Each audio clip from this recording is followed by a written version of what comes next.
Glória a Deus. Amém, meus irmãos? Então, Jesus Cristo está voltando. Se prepara, ó igreja. Amém? Glória a Deus. Você achou aí 1 Tessalonicenses, capítulo de número 4, a partir do versículo de número 13. Eu vou ler até o versículo de número 17, tá bom? E aí concluirei com o versículo 18 logo mais. O texto da Sagrada Escritura diz assim: Não quero, porém, irmãos, que sejais ignorantes acerca dos que já dormem, para que não vos entristeçais como os demais que não têm esperança. Porque se cremos que Jesus morreu e ressuscitou, assim também aos que em Jesus dorme, Deus os tornará a trazer com ele. Dizemos, pois isto pela palavra do Senhor, que nós, os que ficarmos vivos para a vinda do Senhor, não precederemos os que dormem, porque o mesmo Senhor descerá do céu com alarido, com voz de arcanjo e com a trombeta de Deus, e os que morreram em Cristo ressuscitarão primeiro. Depois nós, os que ficarmos vivos, seremos arrebatados juntamente com eles nas nuvens, a encontrar com o Senhor nos ares, e assim estaremos sempre com o Senhor. Portanto, consolai-vos uns aos outros com estas palavras. Amém? Glória a Deus. Amém. Irmãos, hoje eu quero falar com você a respeito do arrebatamento da igreja. Eu não quero entrar em questões teológicas, se é antes, se é no meio, se é depois. Isso para nós, nesse momento, não importa. O que importa é que o arrebatamento acontecerá. Isso é o importante. O arrebatamento vai acontecer. Isso é muito importante, irmãos. É importante você saber que o arrebatamento da igreja vai acontecer. Quando o apóstolo Paulo escreveu essa carta à igreja que estava em Tessalônica, o apóstolo Paulo escreveu porque havia uma preocupação com os irmãos daquela igreja, porque na segunda viagem missionária do apóstolo Paulo, quando ele passara por lá, Atos dos Apóstolos, capítulo 17, vai falar sobre isso. O Paulo passou por lá, pregou, e a pregação do Paulo era: Jesus está voltando. Então a pregação de Paulo naquela igreja foi: Jesus está voltando, Jesus virá. E aí o apóstolo Paulo pregou, plantou a igreja lá e saiu, porque ele era um apóstolo de verdade. Plantava a igreja, deixava um pastor e saía para plantar outra igreja. Esse é o ministério apostólico. Apóstolo faz esse trabalho. Então o apóstolo Paulo plantou a igreja, deixou uma liderança e saiu. Só que nesse período que o apóstolo Paulo saiu e o pastor ficou ali apacentando aquela igreja, alguns irmãos começaram a morrer. E aí houve uma preocupação nesses irmãos, porque o Paulo disse que Jesus estava vindo. E Jesus não veio. E alguns irmãos estão morrendo. E agora, o que acontece com esses irmãos que morreram? Não tinha uma teologia a respeito daqueles que morreram, porque o Novo Testamento ainda não estava escrito. Então Paulo escreve essa carta para explicar para os irmãos o que era que ia acontecer também com os que tinham morrido, que não era para eles ficarem preocupados, porque se Jesus viesse, não importa se está vivo ou se está morto, se estiver vivendo uma vida com ele, vai ser arrebatado do mesmo jeito. Então Paulo escreve para explicar e dizer: irmãos, prestem atenção, os que morreram, vocês não precisam ficar preocupados. E Paulo usa aqui a expressão dormir, um eufemismo para diminuir o impacto de uma informação. Dormir não no sentido que está lá, né? Sentido de letargia: eu estou aqui dormindo, não estou sabendo de nada. É porque eles estavam mortos em Cristo. Então Paulo escreve e explica. Ele diz: eu não quero que vocês sejam ignorantes, que vocês não tenham conhecimento a respeito daqueles que dormem. Porque quando Jesus vier, não importa se está vivo ou se está morto, se estiver com ele, pode saber, vai ser arrebatado do mesmo jeito. Amém? Então Paulo escreve para explicar. E é interessante por quê? Porque o apóstolo Paulo vai dar ênfase nessa ideia de que Jesus virá.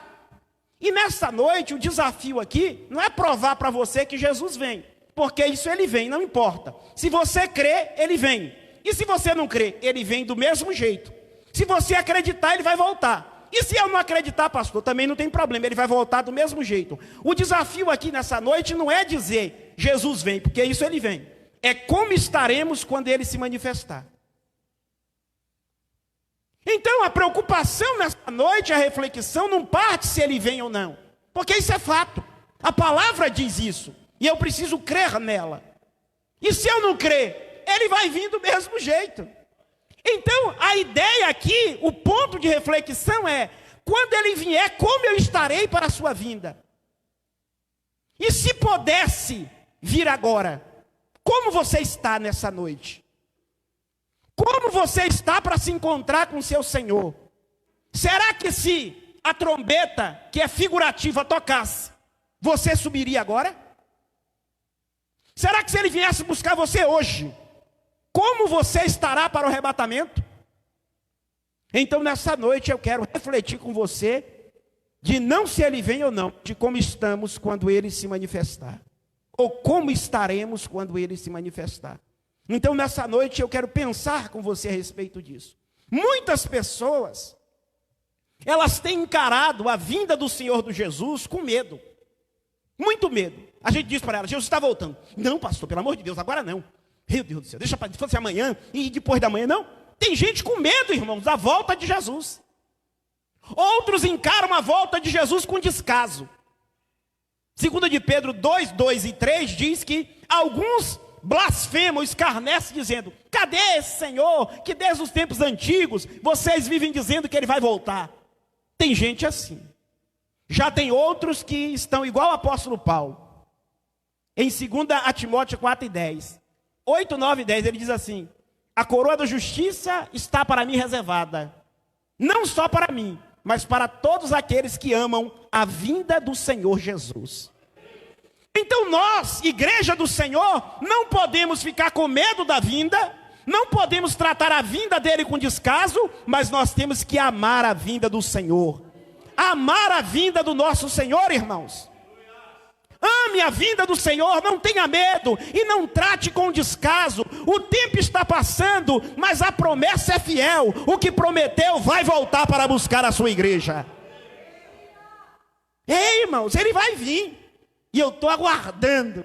E no meu coração surge assim uma esperança. Não ensino como doutrina isso para ninguém, né? Porque vai que eu morro amanhã. Mas assim, irmão, sabe aquela sensação de que ele virá, eu estarei vivo e não morrerei? Subirei, transformado sem morrer? Então, a vinda do Senhor, aí, né? Olha, já já ele chega para buscar o seu povo. Eu estou acreditando nisso, irmãos. Eu estou acreditando. Então, se ele vem, eu não posso tratar a sua vinda estar com medo, não posso tratar com descaso, mas tenho que amar a sua vinda. E agora, texto adentro, para nós pensarmos um pouco, sempre Bíblia aberta, versículo a versículo, para nós trabalharmos um pouco essa questão da vinda do Senhor. O texto que li, no versículo 13 diz: não quero, porém, irmãos, que sejais ignorantes acerca dos que já dormem. Observe que aqui é um eufemismo para dizer dos que estão mortos. Para que não vos entristeçais como os demais que também não têm esperança. Porque se cremos que Jesus morreu e ressuscitou, assim também aos que em Jesus dormem, tornará a trazer com ele os que estão mortos. Então aqui vale a primeira reflexão para nós. Você perdeu um ente querido? Eu perdi.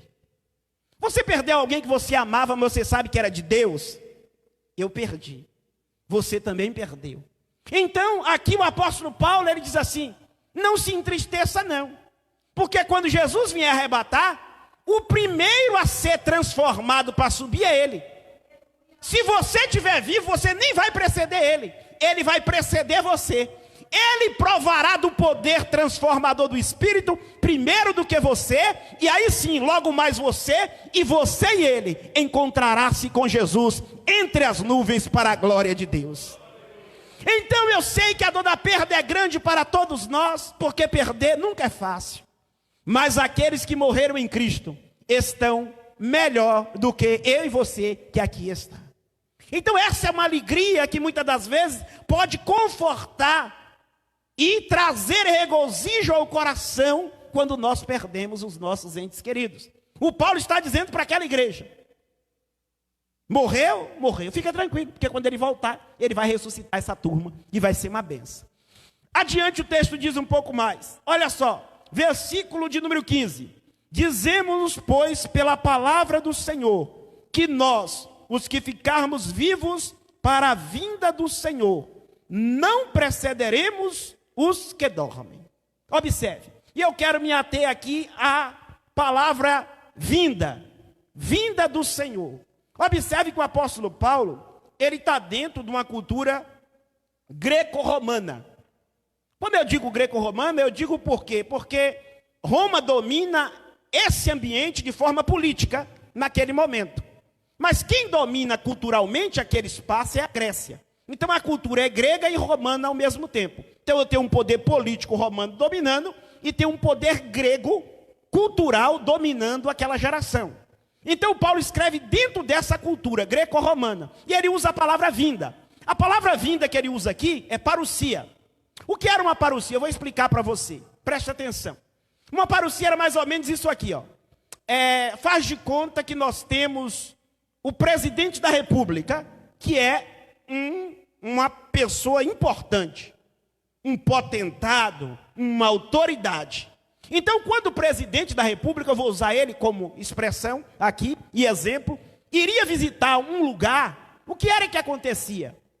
A visita dele naquele lugar era uma parousia, era uma visita, era uma vinda daquele homem àquele lugar. Então, o que era que acontecia? Alguém ia na frente e naquele lugarejo, naquelas vizinhanças, naqueles lugares, nos arredores ali, aquela pessoa saía anunciando: vai vir aqui o presidente da República.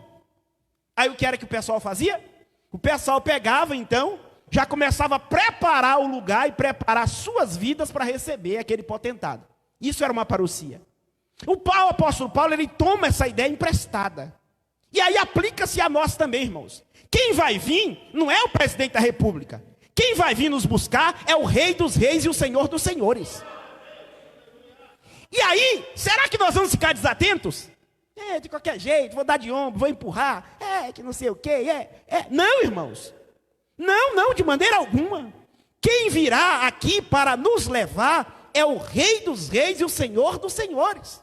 Então nós precisamos fazer o quê?